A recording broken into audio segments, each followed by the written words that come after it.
What's up, guys? It's your boy Jose Garza, along with my cousin Marco Monreal.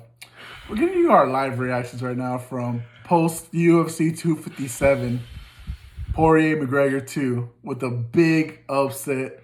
Poirier just TKO'd Conor McGregor. The notorious one went down.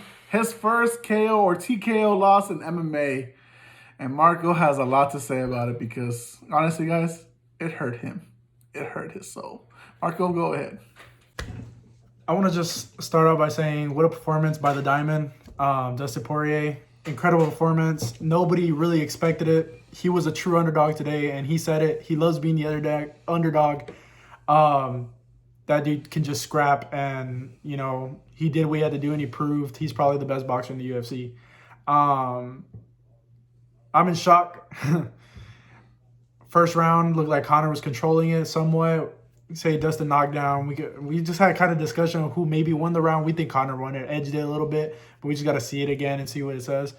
But in that second round, Dustin started clipping him, and Conor was putting his hands down, got a little tired, and I'm just in shock because Conor looked like a boxer.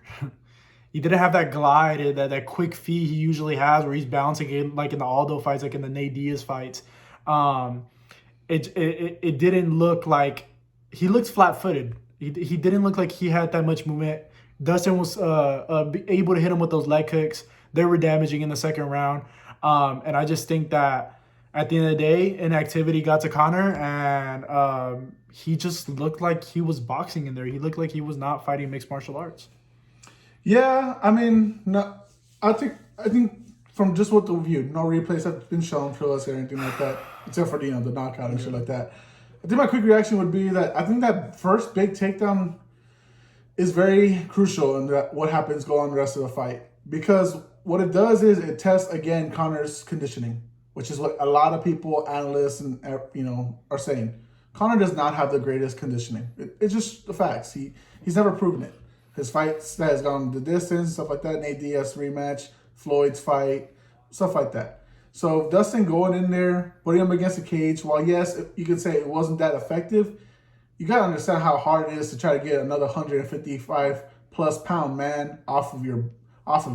Like, just to get out of that. And Dustin was pouring it on as far as takedown attempts, getting him against the cage, stuff like that. And then when it goes down, the leg kicks.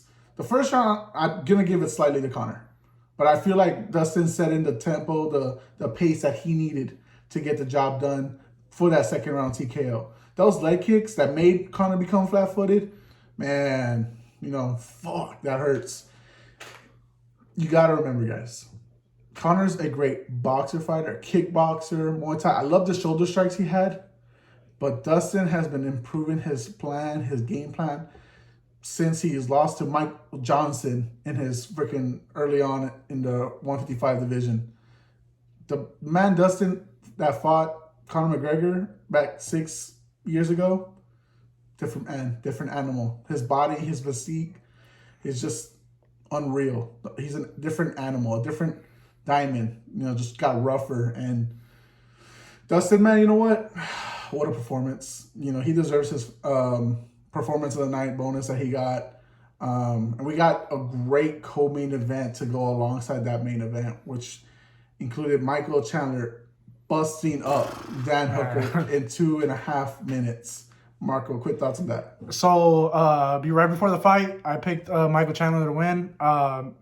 Like me and Jose were talking about. What? I thought we all picked the Aussie. Who, me? No, I was the only one that picked Chandler. Oh, I was the only one that picked Chandler. We had friends over, guys. Maybe I had a little too much to drink. I thought everyone picked the Aussie. I was the one that picked Michael Chandler. I picked the American. Remember, I was like, America. Yeah. You didn't say that during the Dustin Poirier and Conor McGregor fight. Yeah, I did. I thought Conor Irish came out. You were definitely not saying America. Hey, I got a little Irish blood in me. Anyways, Michael Chandler, man, came out dominant. Just like, I didn't expect that. As quick. I thought Hooker, you got to respect his game. Last fight against Dustin, I thought he would learn from his mistakes that he made. I mean, there's just a lot of things. Hooker's still a great fighter, but I just think that Michael Chandler's on another level, and we saw it today. Coming from over from Bellator, how excited he was when he got in the octagon, being a part of the UFC, came in with that firepower, that low center of gravity, taking those, that height difference and using it to his advantage with that left hook and that right overhand right. It was just a great performance. He knocked him out easy, and I see him fighting for the title real soon. I picked the Aussie. I picked Dan Hooker. Can't take away what Dan Hooker was with his resume, what he's done in his career, going 5 rounds with Dustin Poirier, potentially fight of the year. Great fight. Michael Chandler just brought in different problems. The height difference, 4 inches, you thought the length-wise, you had Dan Hooker. I was going, he's fought Dustin Poirier, he's fought some names in the UFC. And unfortunately, no disrespect to Michael Chandler, he hasn't fought those UFC credible names. He's lost to Pitbull over in Bellator. And so, there was no disrespect to Michael Chandler. It was just more respect to Hooker. And I was proven wrong. Hooker did not look comfortable at all in that fight. We talk about flat-footed Conor, man, backtrack fucking Dan Hooker. Dan Hooker looked lost. Dan Hooker was backtracking. Marco was trying to tell me how the punches weren't looking clean. And it's true, it wasn't. When you're walking backwards and you're aiming low, you're not going to have as much force and much power behind it. But Dan just did not look comfortable at all. And Michael wanted it. Chandler wanted that You saw it when he walked into the octagon. He wanted that back so badly. And give props to Michael Chandler to just come in like that and, did what he had to do. And you know what, man? He wants that title shot. And I'm not going to be here to dispute it. I'm sorry, Charles Oliveira. But if Michael Chandler wants it, vacant title fight against Dustin Poirier? Poirier and Chandler, baby. Fuck it. Do it. I'm buying that card as soon as they announce it. As soon as we can buy it. Overall, the whole card, amazing card. Great stuff by Dana White setting this card up, and the way it flowed with all the fights. Even the prelims were really good. I'm still in shock, as you can see. I'm in shock. He's hurt. Conor's lost. I love Conor McGregor. I love him. You know what? It makes me, and I was talking to Jose about this. It makes me feel kind of weird because when Conor was being an asshole, he was doing work, and now that he wasn't being an asshole, he's getting beat up. So I don't know, man. I love seeing the nice Conor, the respectful Conor, but I don't know, man. Inactivity. Jose said it. Inactivity. It gets. Yeah, let me say that to you because that's how Marco. I think the fact that, and I'm gonna say Dana White screwed Conor McGregor. Dana White screwed him over by not allowing him to get more fights in 2020 because he wanted the fans there, he wanted the merchandise, the income, all that shit to flow through, and it wasn't going to be there. Dana needs to understand that the pay-per-view buys were going to be there. Conor is in his prime. Like, he needs to be fighting. Yes, he's blown over fighters before, but guess what? Dustin Poirier, different guy than he was 6 years ago. Different guy than he was 2 years ago. This man did not go, very far with Khabib. It was, 4 rounds, I believe they went, and he got submitted.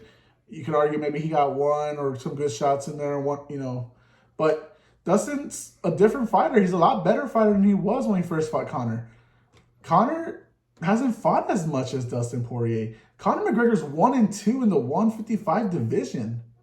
And that's partially Conor's fault because he's been wanting to fight at 170, so he doesn't have to cut the extra weight to 155. But you have a negative record, even though you were a champion in that division. Go ahead, Marco. Yeah, I think at the end of the day, Conor, I love that you box a lot.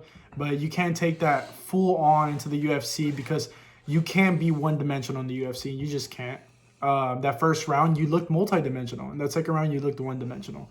And that's something I know he's going to come back. I know he's going to fix that. I know he's going to come back stronger. He's going to be more active. He's going to have more fights.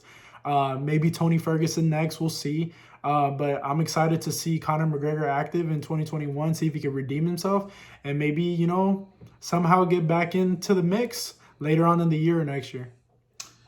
That's crazy. But for now, I think probably early emotions because I know Charles Oliveira is out there.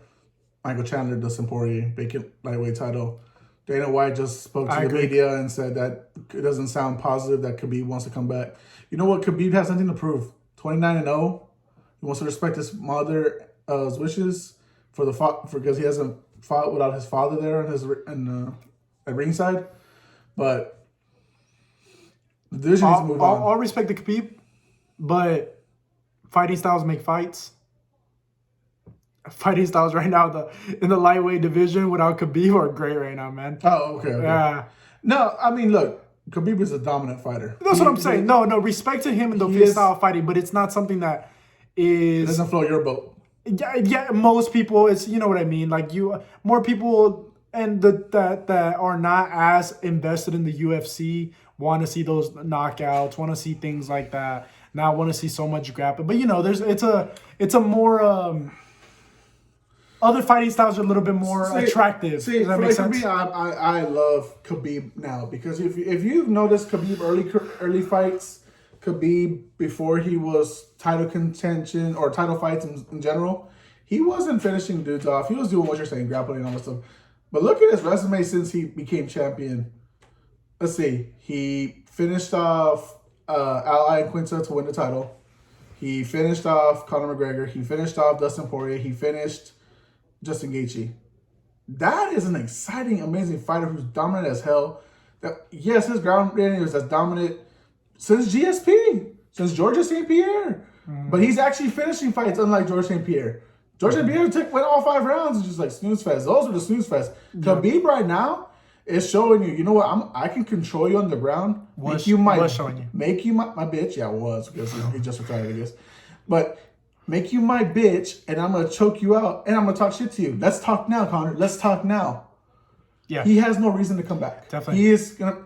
For as of right now, to me, Khabib is the greatest lightweight ever. One thing we can both agree on, I'll say, is that this 155 division is about to get so good, and I cannot wait. Chandler versus Poirier, Ferguson versus McGregor, Gaethje versus Oliveira. Let's book it. Those are great fights. Baby.